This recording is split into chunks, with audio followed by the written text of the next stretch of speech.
Hey everybody, Economic Ninja here. I hope you're doing great. Got a story. If we were fishing right now for economies that are crashing, I'd be yelling, fish on! And we'd be like pulling that bad boy in right now. Just yet one more case of what's been going on since September 22nd. Let me get my notes.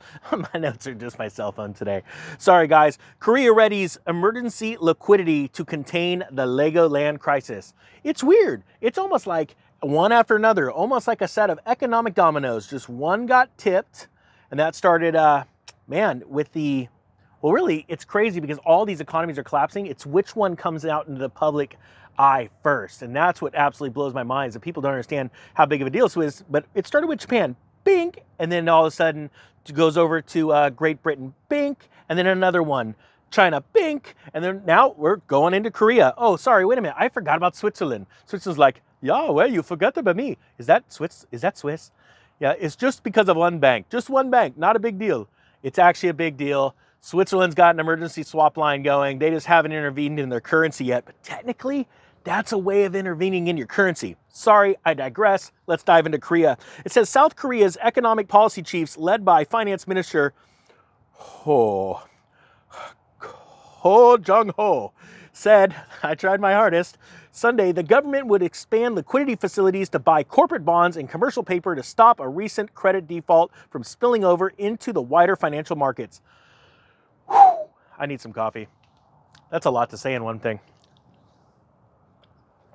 Ninja, that's so unprofessional of you. You should not be drinking coffee in the middle of a news broadcast. Well, that's okay. It's mine, not yours. All right. So anyway, the government will earmark 50 trillion won, which equates, it's not that much money, okay? It equates to 34 billion. It's actually still a little bit of good clip of money. That's a couple fighter jets. At the least, that's at the least, to avoid a liquidity crunch, Cho said, noting the fund will be used starting Monday, today as we're doing this, we're filming this, to calm the growing worries over corporate debt market. It's okay. There's no problems. That's not a real fire behind me. That bank's not on fire. Corporate bonds. You're going to be seeing that a lot in the news, including in America here pretty soon. They were prompted by a delinquency.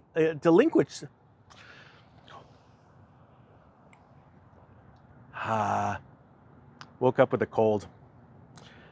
They were dealing with delinquency issues. Well, that's weird. That's weird. People can't pay their bills, including companies, because inflation is getting to be too much. So their stuff costs more, and then they've got to charge more for their goods, and their people are like, I ain't buying that crap anymore. I got to buy food and electricity. That's weird. We're going to see that everywhere. It says earlier this month, a local developer that built the park. Hold on. We're going back. I missed past. I'm blanking. Ninja, so unprofessional. Oh, here we go. This is what I want to talk about. Kim, a former two-term conservative lawmaker who came into office in July with eyes set on austerity, has described as ill-conceived the park that his liberal predecessor has put up.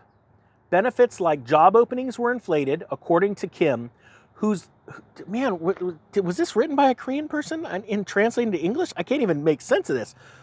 Who the critics say is keen to politicize the project to make a name for himself. I see no room for political maneuvering when it comes to the park, and I don't believe Government Kim has made his decision looking for some political gains. Chu told a parliamentary, I'm losing my stuff. Point being is this, corporate bonds are going down the toilet right now. And the reason why is companies took out all this debt, no matter whether it's in Korea, America, Germany, China, or France.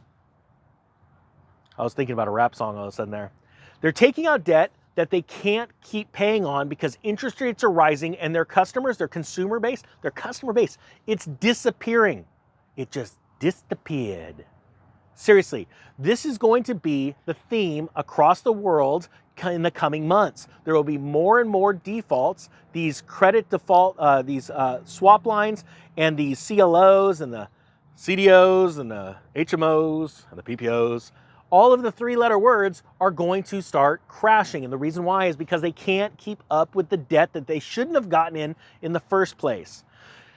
Guys, To say that this is an exciting time to be alive is the understatement of the century, but it's not exciting if you're not ready for it. So you need to get out of debt. You need to get into inflation hedges.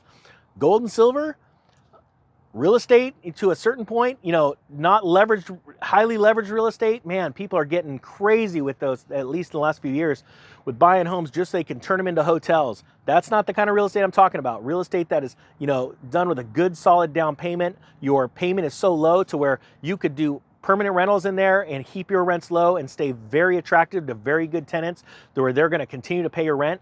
But you do that, you do gold and silver, you look at having some cash set aside for these opportunities, because as these countries keep falling like dominoes, there's going to be more and more opportunities as these countries, their own governments are having to prop them up. The central banks are having to prop their own economies up. And this is what's really concerning about the U.S. This is yet one more country, South Korea, that holds U.S. treasuries. And they are going to, if it gets bigger, this problem gets bigger, and it moves outside of corporate bonds, what's going to happen is Korea is going to have to hold up their currency, because their currency is going to look like total crap if they keep printing currency to buy corporate bonds. So they are going to be yet one more country, just like China, just like Japan. They're going to move in and start selling off some of their treasuries because they're becoming more and more worthless. Because after Saudi Arabia walked away from the deal for selling oil just in dollars, and they're now lining up with Russia and China, other countries know that this is becoming more and more, this US dollar, this US paper is becoming more and more, congestion, worthless. So I think people need to understand how important these days are. And as they start to sell these treasuries, it's going to cause our interest rates to spike.